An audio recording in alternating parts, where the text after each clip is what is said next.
Welcome to the Hyphen, Indian American Dialogues.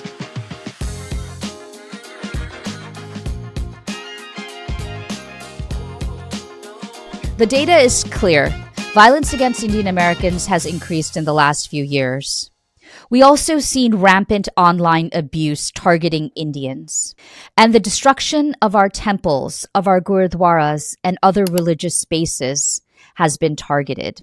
In the last several decades, there has been a significant rise in high-skilled immigration from India, particularly amongst the tech communities. While we also see a significant increase in immigrants being targeted by our national government. What explains this rise in anti-Indian hate at this moment? Today, we are joined by an expert to help us unpack why at this moment in time we feel an increase in hatred towards Indian American communities.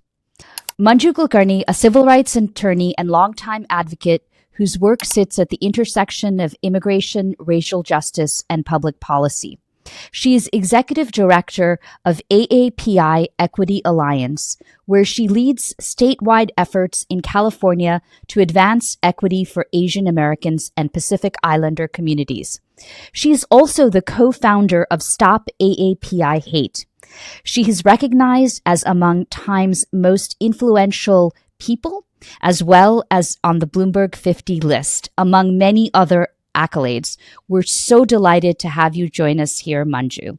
Thank you so much, Sheetal. It's a real honor and pleasure for me to be with you. Well, let's get right into it. You founded this incredible organization called Stop AAPI Hate. It focuses on data. So what is the data on what is happening right now in this moment we're living in terms of the feeling and hatred or discrimination towards Indian Americans? Yeah, thank you for that question. So, as you mentioned, we co-founded Stop AAPI Hate back in 2020 when we saw the rise of anti-Asian hate. Much of then, it was directed at the East Asian community, related back to the emergence of COVID-19 and the pandemic. And what we're seeing now really is a significant emergence of anti-South Asian and anti-Indian hate more specifically. And we see that in a couple of different places.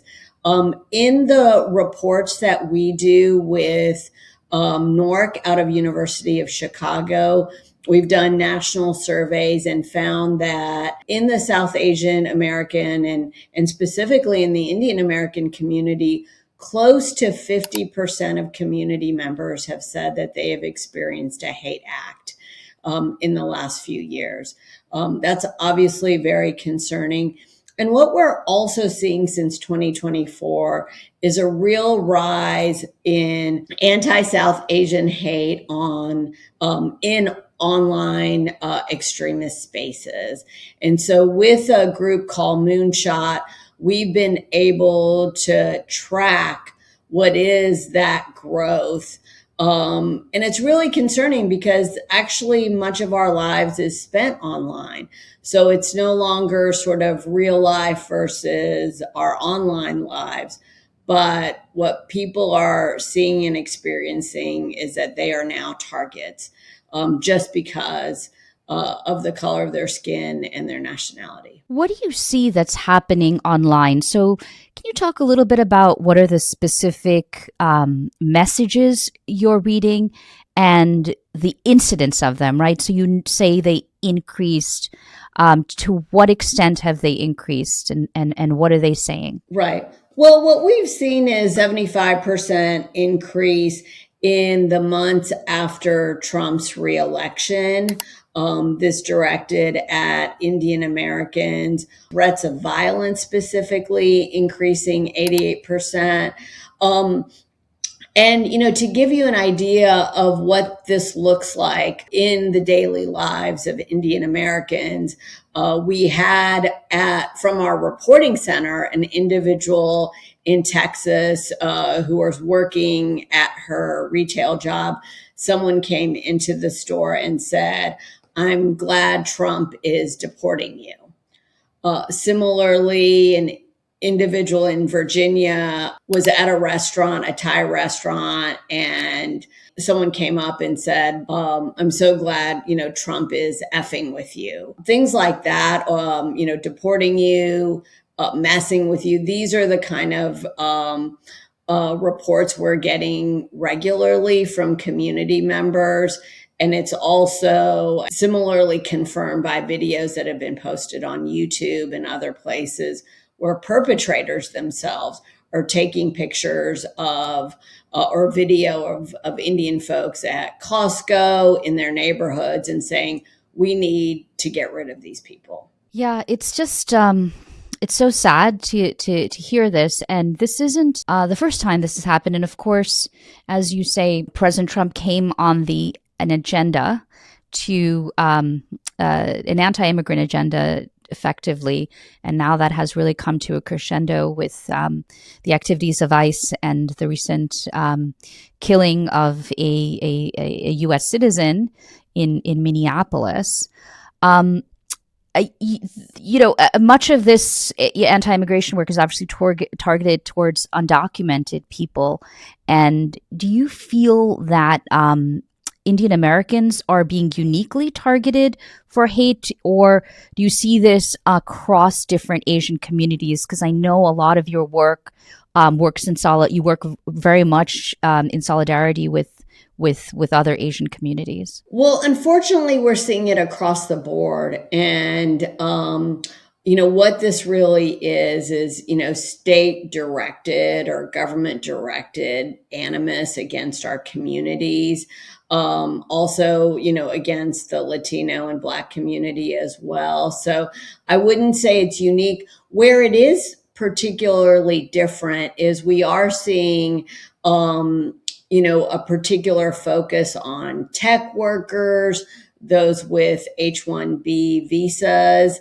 And so, where that wasn't taking place so much before, now, even as of last December, we saw some of that hate increase in these online spaces as a result of what were very public conversations between, say, Vivek Ramaswamy, Elon Musk, and Steve Bannon, and others within the MAGA movement to really highlight, what we think of as very positive contributions in our communities, folks with tech expertise, those, like Sundar Pichai and others, Satya Nadella, who are helping to create jobs at, companies like Google and Microsoft.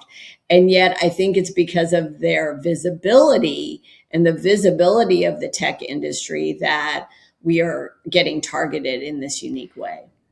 Yeah, what's interesting is that the Indian population in the U.S. has more than doubled, right, in the last quarter of a century.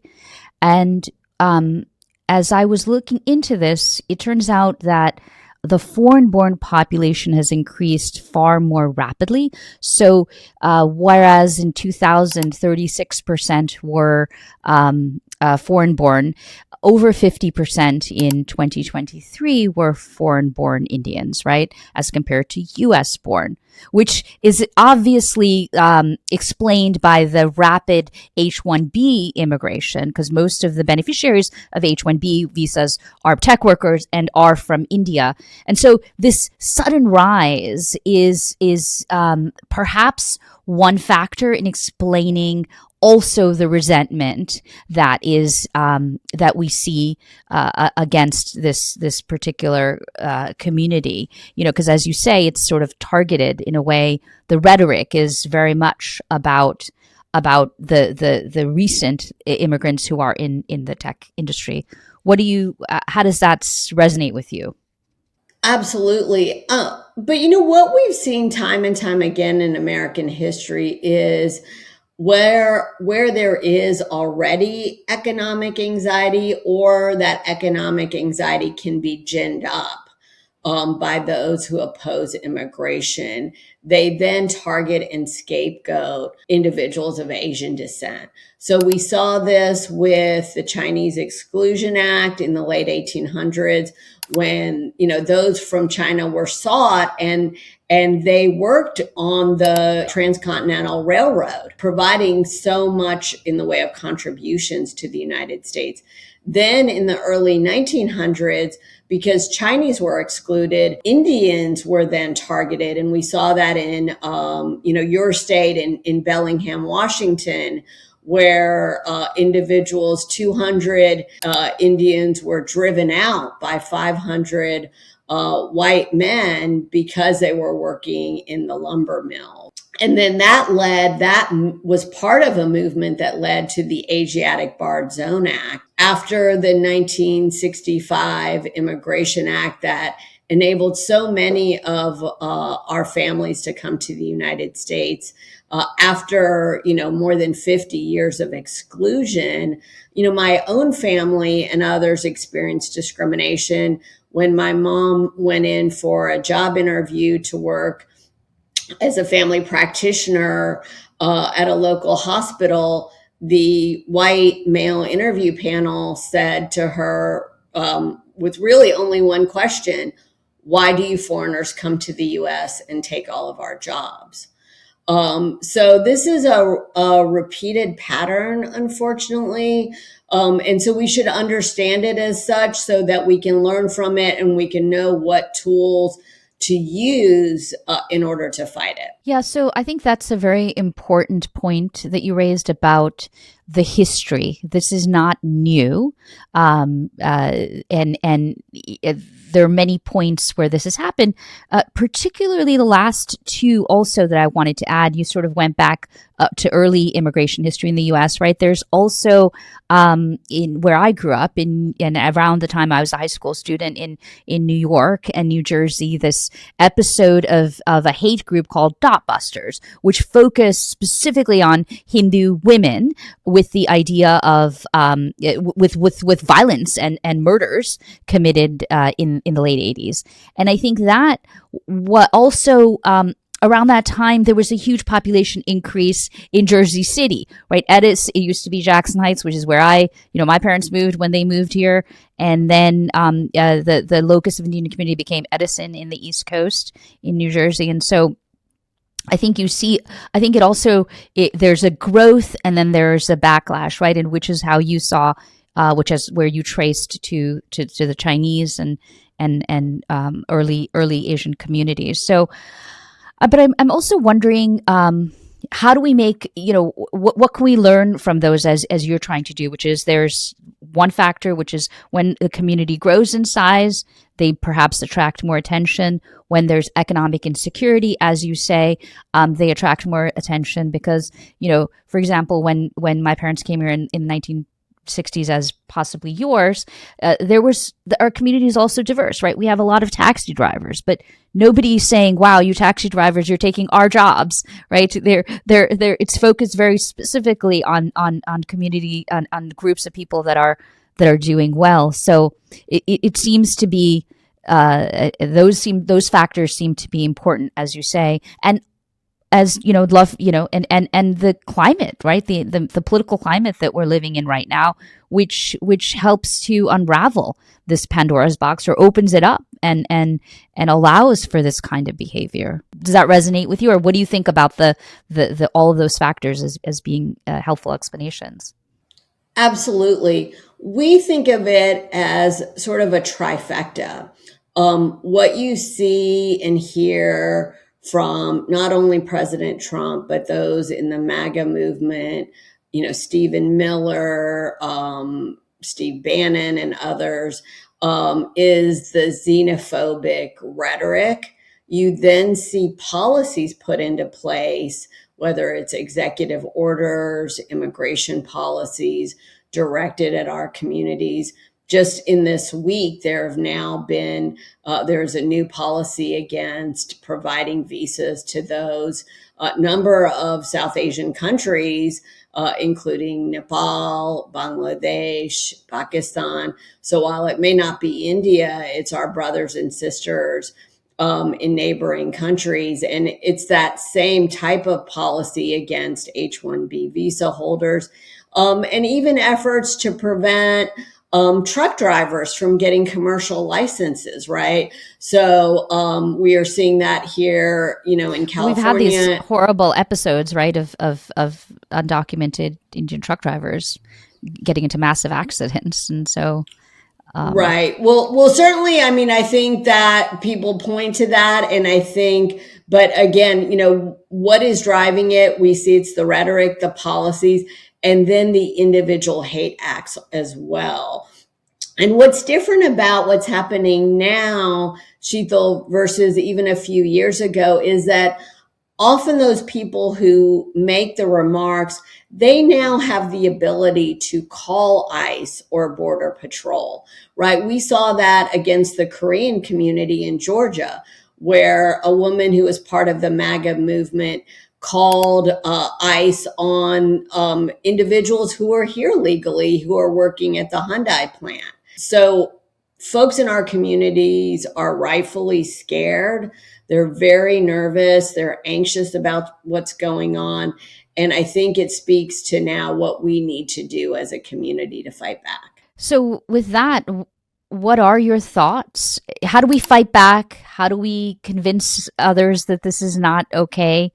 Well, we at Stop AAPI Hate have, essentially 4 strategies that we use. Data and research, to make people aware of what is happening against our communities so that they're well informed. We have, individual community safety strategies in terms of know your rights and other pieces, narrative change and communication. So again, we make it clear to folks what exactly those threats are, where they're coming from, and then the policy and advocacy piece. And part of policy and advocacy is not just at the congressional level or federal level or state levels, but even electorally. What can people do? So many of those in our community are U.S. citizens, and they have a very useful tool, which is voting. And being civically engaged. And I think 2026 is a key moment for them to become engaged if they haven't been already, because we need to vote. We need to make our voices heard. And this is not simply about anti-Indian hate. This is about fighting authoritarianism, fighting against a continuation of efforts to really bring about racialized terror against our communities and other people of color. Well, I really appreciate everything that you all are doing. And all of those strategies seem to be important and needed to work sort of in coordination with each other. One of the things that I wanted to also explore with you is the idea of our success and how that might lead to backlash, and this might go to the narrative change, right? We, as we should, have celebrated the incredible success we've had as a community, being one of the highest median, household income, the highest household income of any community in U.S. is Indian Americans, as many people know. Reports have been published. People have celebrated their religion, built these incredible, statues, have public gatherings, celebrate Diwali in Times Square. All of that, I think, we ought to be able to do. But has all of that, unfortunately, contributed to some feeling of resentment and negativity, along with all the other contextual factors that we talked about being present? Right. Well, there's no doubt. I mean, I want to be absolutely clear that we should be able to celebrate our accomplishments.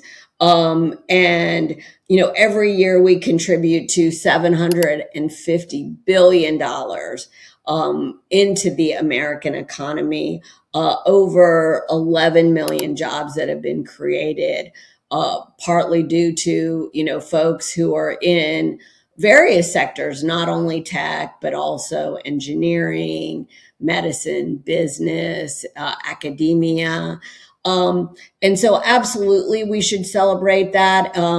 But we do know that often that visibility then turns, in some quarters then to hate, where people have a white supremacist agenda or a lens. They then use that and weaponize our success against us, right? I think with each community, there's a different sort of iteration and strategy to weaponize hate. So, where people, significant numbers of community members are undocumented, then white supremacists point to that, point to their lack of status, right? Where many in our community are doing well financially, they point to that. So it doesn't really make a difference as to whether we are financially successful, whether we contribute or not. Cab drivers, truck drivers, caregivers also contribute, as do migrant farm workers, and those who work in factories. So I think no matter what it is, they will find a way. That is, people with a white supremacist America First agenda. And it's become very, very apparent with President Trump when he points to places like Norway and Sweden. He is looking for an anglicized, slash white, pure, a pure nation of only white individuals. And that couldn't be made more clear than the fact that the only refugees being accepted now are those Afrikaners from South Africa, whose forefathers and foremothers actually engaged in apartheid in many cases. Yeah, absolutely. The vision of America as a nation for white people and composed of white people is what's driving the anti-immigrant sentiment for all across America, right? Not just for Indian Americans. One other. You had mentioned, look, Indian Americans contribute 350 billion or whatever the number is to the American economy, in particular with the work we do, right? What about the philanthropic contributions? I think there's what I appreciate is that there's slowly more increasingly Indian Americans being active in politics, in civic organizations. And I think doing more of that helps us to build bridges with other communities so that we are not seen as sort of isolationists or seen as people who are getting money from the US, but giving it to India and not giving back here.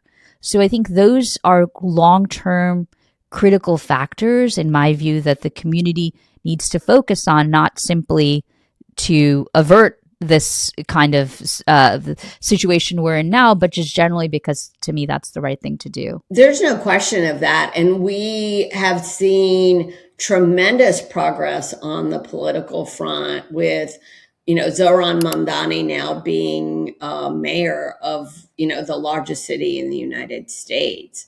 And I think he has done a really nice job in his campaign in uplifting the experiences of immigrant communities, South Asian American communities, and including that of his own mother, who is a very well respected Indian filmmaker. And we see that around the country with Congress members Pramila Jayapal, Ro Khanna, Ami Bera, Raja Krishnamurthy, who's now running for Senate, and so many others. Similarly, at state and local levels, there is, Ghazala Hashmi, who just won the lieutenant governor's race in Virginia. And now we're seeing in this election cycle, I know here in Los Angeles, we have a couple of different candidates running for city attorney and for city council. We already have one city council member, Nithya Raman, who is Indian American in Los Angeles. So I think absolutely civic engagement is key. And it's a way for us to be involved. This is for, thousands, actually millions now of immigrant Indians. This is their home.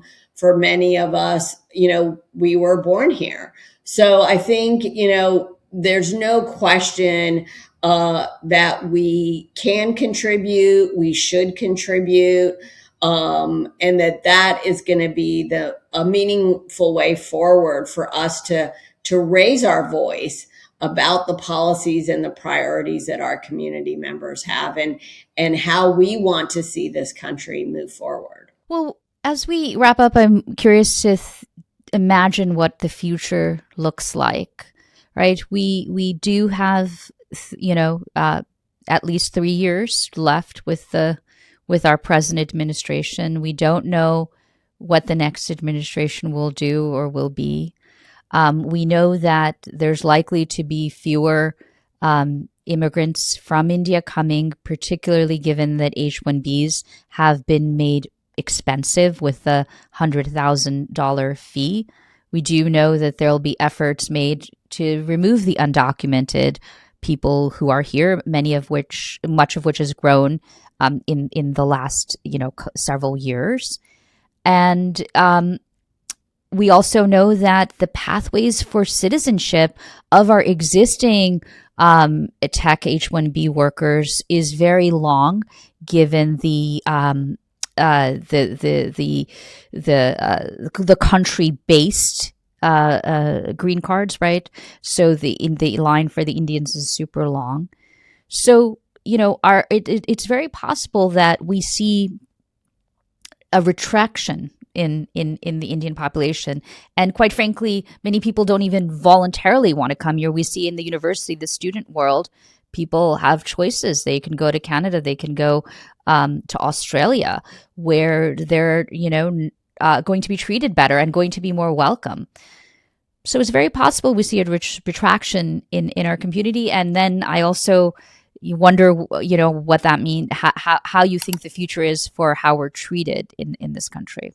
That's a great question. And I do want to share that we at Stop AAPI Hate have recently done an international student survey, speaking with, a number of students who hail from South Asia, and they say they are very nervous about their current prospects. They don't feel that they've been made safe or that they're being protected by their universities.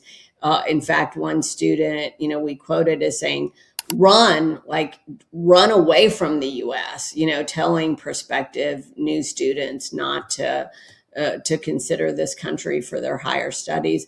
So obviously that's very concerning, as are the policies every single day that we're seeing from this administration. But, what I am hopeful about is it's clear to me that a majority of Americans do not support these policies. They do not support ICE going door to door and terrorizing people. They don't believe in kidnappings and disappearing of people from our streets, from our schools, from our grocery stores. And so that's what makes it so incumbent upon us. We have the power right now to change what's happening. We are not in a static situation at all. And we've seen that where we fight back, we can and do win in many cases. And so there is a live opportunity right now for us to stand alongside our Latino, Black, and other AAPI sisters and brothers, along with our friends in white communities, our neighbors, our family members, and to resist what's happening. We know that in past cases, we've been resilient. When this has happened in Bellingham, when this has happened to our communities after 9/11, when so many of us were attacked, when we were scapegoated. So we know that we can be successful against these efforts. And what brought so many of us here to the US is the values of equity, fairness, justice. And if we uphold those values alongside other citizens and residents of the United States, I firmly believe we can be successful, and that, it will not be a retrenchment, certainly not a permanent one, but an expansion of our community, and even more importantly, the opportunities for us and our children to thrive. Thank you so much for that hopeful conclusion and hopeful note, and I very much hope the same. Really, really appreciate you being here, Manju. Well, thank you so much. It's really great to speak with you. And please know that our organization is here. We're here to support our community. And I encourage folks to join in that fight, because, again, I'm confident that together we absolutely can win. Yeah, and thank you so much for all the work you do. The Stop AAPI Hate is an incredible organization, plus many, many other things you're doing. So as a community, we're so grateful to people like you. Thank you. If you enjoyed this episode of The Hyphen, please like it, share it with your friends, and subscribe to our YouTube channel.